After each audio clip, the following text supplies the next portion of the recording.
3 conseillers municipaux d'Antananarivo vont manifester jusqu'au Sénat contre les délestages et les pénuries d'eau en diffusant un enregistrement de la sénatrice Lalatina Kotun-Joseph dénonçant ces problèmes. Il l'invite à rejoindre une manifestation à Mboujatouf le 25 septembre prochain.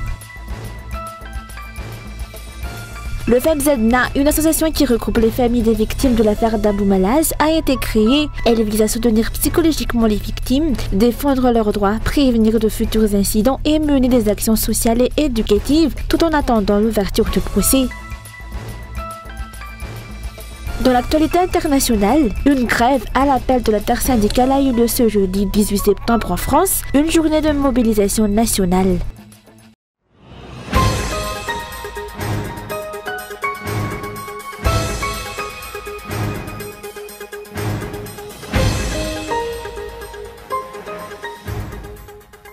De bidons jaunes, de lampes de fortune, les dirnakou, et de bougies. Partis de la station-service Kalana à Ndjivanambouzanaaj, ils ont marché jusqu'au Sénat à Anoussi. Tout au long de leur parcours, ils ont diffusé en boucle un enregistrement audio de la sénatrice Lalatina Kotun-Joseph datant de 2016, alors qu'elle était dans l'opposition et qu'elle dénonçait les délestages.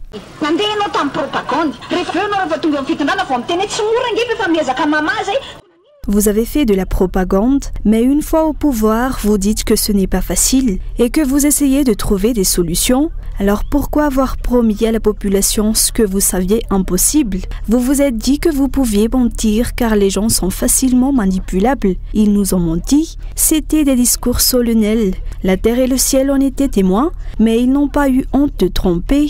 Ensuite, vous prétendez qu'il n'y a pas d'argent.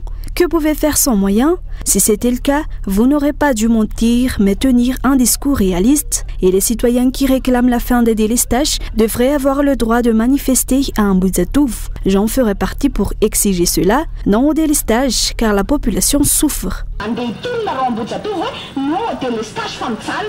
Les manifestants se disent excédés par l'absence de solution du pouvoir face aux problèmes persistants de délestage et de pénurie d'eau, ce qui a motivé leur action. Ils rappellent que le Sénat, en tant qu'institution de l'État, a pour mission de défendre et protéger les intérêts des collectivités territoriales, gravement affectées par ces coupures d'électricité et d'eau à travers le pays.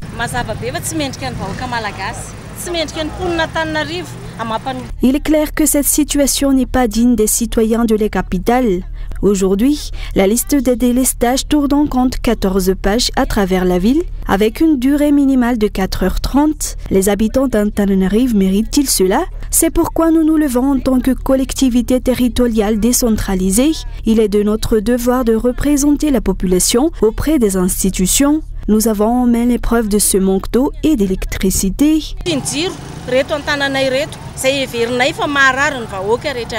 Une discussion a eu lieu entre le chef de la sécurité du Sénat et des conseillers afin qu'ils puissent rencontrer la sénatrice Lalatina Kotun-Joseph. Ne l'ayant pas trouvée, ils lui ont écrit une lettre dans laquelle ils l'invitent à diriger ou à participer à une manifestation de rue pour protester contre les délestages et la pénurie d'eau que le gouvernement ne parvient pas à résoudre. Toutefois, les responsables du palais d'État ont refusé de réceptionner cette lettre. Les conseillers municipaux donnent un délai d'une semaine à la sénatrice pour les rejoindre à Mboujatouf et descendre ensemble dans la rue le jeudi 25 septembre prochain.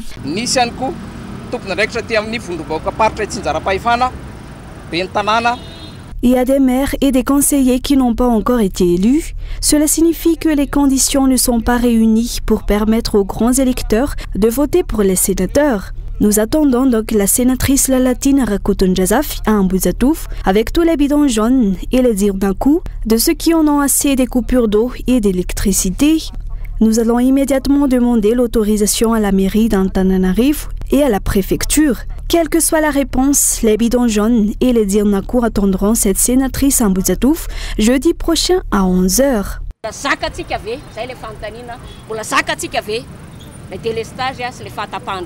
Les conseillers expliquent que la situation actuelle est devenue intolérable pour la population, les poussant à se mobiliser pour exiger le droit fondamental à l'accès à l'eau et à l'électricité. Selon eux, le gouvernement n'apporte que des réponses temporaires, multipliant les promesses non tenues et la démagogie, au lieu de mettre en place des solutions durables. Quelques minutes après le départ des conseillers du Sénat, les forces de l'ordre sont arrivées. La suite de cette action est attendue la semaine prochaine, afin de voir si le pouvoir autorisera la libre expression dans la rue ou s'il choisira, comme à son habitude, de l'empêcher.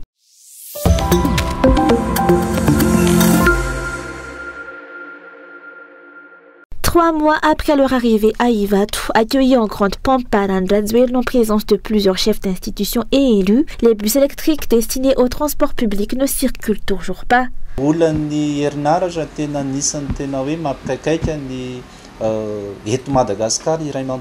Le problème d'électricité touche toute l'île, mais nos dirigeants se précipitent dans des projets qui aggravent encore cette pénurie. On a voulu miser sur les énergies renouvelables, mais n'oublions pas que les bus électriques doivent être rechargés, avec l'électricité fournie par la Jirama, déjà déficiente. Nous avons investi massivement dans le téléphérique et les bus électriques alors qu'il était évident dès le départ que ces projets ne généreraient ni valeur ajoutée ni bénéfice.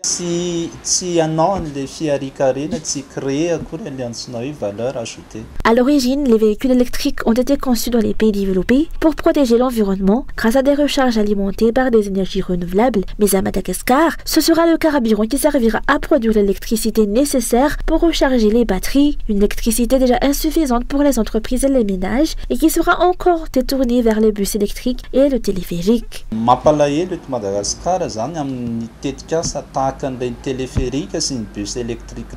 Ce qui est triste, c'est que nous ne découvrons les conséquences négatives de ces projets qu'après y avoir englouti des deniers publics. C'est honteux que le téléphérique ne fonctionne que 4 heures par jour, est-ce faute d'utilisateurs ou faute d'électricité pour le faire tourner? Quant au bus électrique, pourquoi s'être précipité alors que la crise énergétique interne n'était même pas résolue?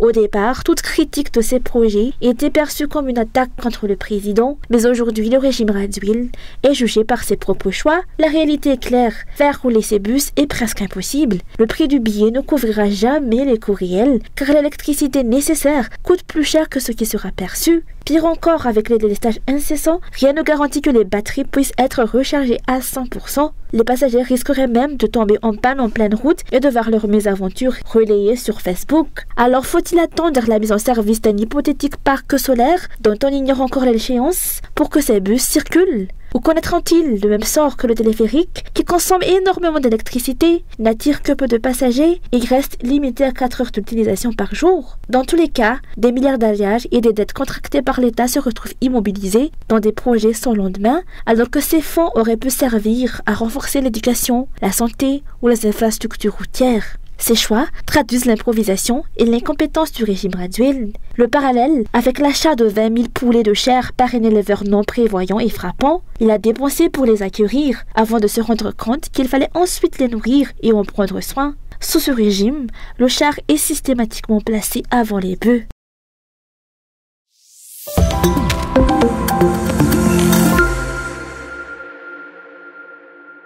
Le FMZNA, Fikambanan Perlzoni Joniarambouin, l'association de défense des droits des victimes de l'affaire Damo Malaz, a été officiellement créée le 15 septembre dernier. Elle regroupe les familles des victimes de l'incident survenu il y a 3 mois. Ses objectifs sont multiples.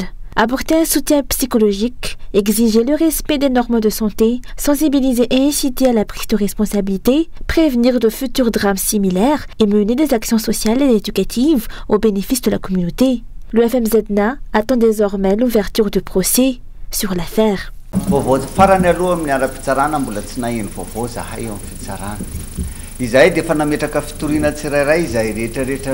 Nous n'avons aucune nouvelle de la justice. Nous avons tous déposé plainte et nos requêtes se ressemblent. Elles visent en particulier Fenoise ni sa mère, organisatrice de la fête. Nous attendons le procès, nous attendons la sagesse de la justice. Nous voulons les droits de nos enfants, nous voulons justice pour eux.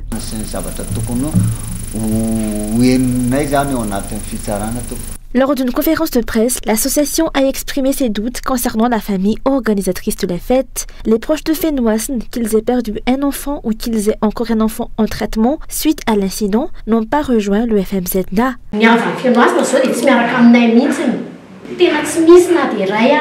Les proches de Fenoise ne sont pas avec nous. Nous nous demandons pourquoi. Nous ne les avons pas exclus, mais ils n'ont pas de représentants parmi nous. Nous avons créé l'association pour sauver les vies restantes, pour comprendre et pour avancer.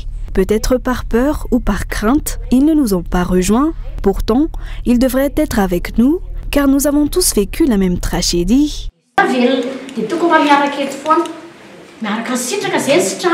Les membres du FMZNA maintiennent leur position. Pour eux, les organisateurs de la fête sont responsables de la perte de leurs enfants. Il a été rapporté que la jeune fille organisatrice de la fête serait actuellement malade, mais les familles affirment ne pas en avoir la certitude. L'association souligne qu'elle ne cherche ni à persécuter ni à profiter de la famille concernée, mais uniquement à faire éclater la vérité sur une affaire qui a profondément marqué toutes les familles. Le FMZNA lance également un appel en faveur des victimes encore présentes au pays afin qu'elles puissent bénéficier d'une évacuation sanitaire. Rappelant que 4 d'entre elles, prises en charge par l'opposition pour des soins à l'étranger, ont quitté Madagascar hier depuis l'aéroport international d'Ivato.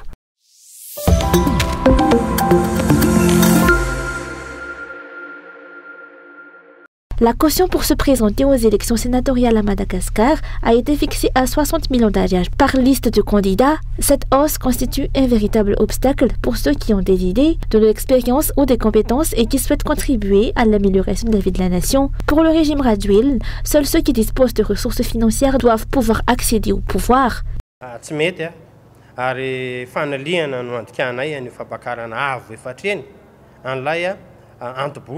Pour nous, cette augmentation, multipliée par 4, est une forme d'exclusion. Cela a déjà été fait pour les législatives, puis pour les communales, et maintenant pour les sénatoriales. La place n'est donc réservée qu'aux riches, pas à ceux qui ont une vision, des convictions ou qui souhaitent défendre les institutions. C'est un système fait par et pour eux.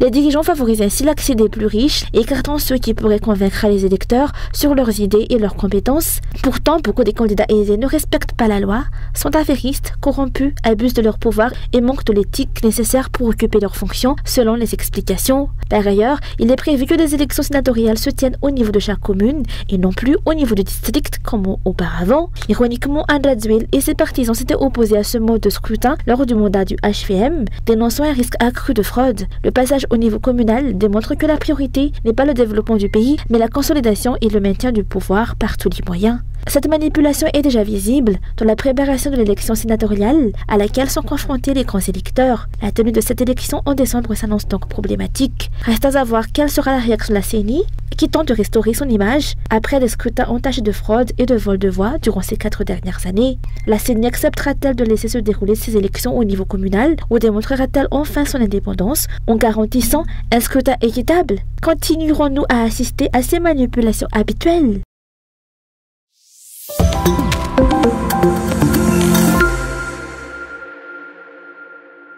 Afin de contenir la hausse du prix des aliments pour bétail et des produits d'élevage, mais aussi de soutenir les activités liées au secteur, les grandes entreprises malgaches productrices de provende ont décidé de suspendre temporairement l'achat de maïs local pour se tourner vers l'importation. L'objectif affiché est d'éviter une rupture d'approvisionnement, de protéger l'ensemble de la filière élevage et de garantir à la population l'accès à la volaille et aux œufs à des prix abordables. La réalité est que la production locale de maïs reste insuffisante, alors que le déficit annuel s'élevait à environ 100 000 tonnes. Il est à 150 000 tonnes en 2023 et pourrait grimper à 500 000 tonnes d'ici 2030. Conséquence, le prix du maïs augmente chaque année dès le mois de juin. Actuellement fixé à 2000 ariages le kilo, il pourrait atteindre 2500 ariages en octobre-novembre avant la prochaine récolte. À cela s'ajoute la spéculation.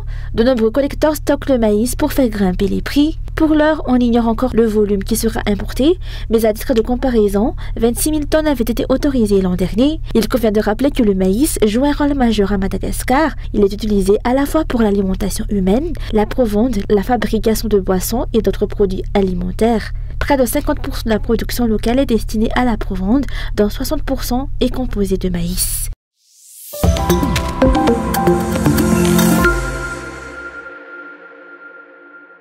La nouvelle liaison aérienne entre Athènes, Najib et Saint-Denis, La Réunion, a été inaugurée aujourd'hui. Cette initiative résulte d'une collaboration entre Madagascar Airlines et Corsair, visant à faciliter les déplacements entre Madagascar, La Réunion et la France, a déclaré Thierry de Bailleul, directeur général de Madagascar Airlines. 2 vols par semaine seront assurés par Corsair les lundis et vendredis.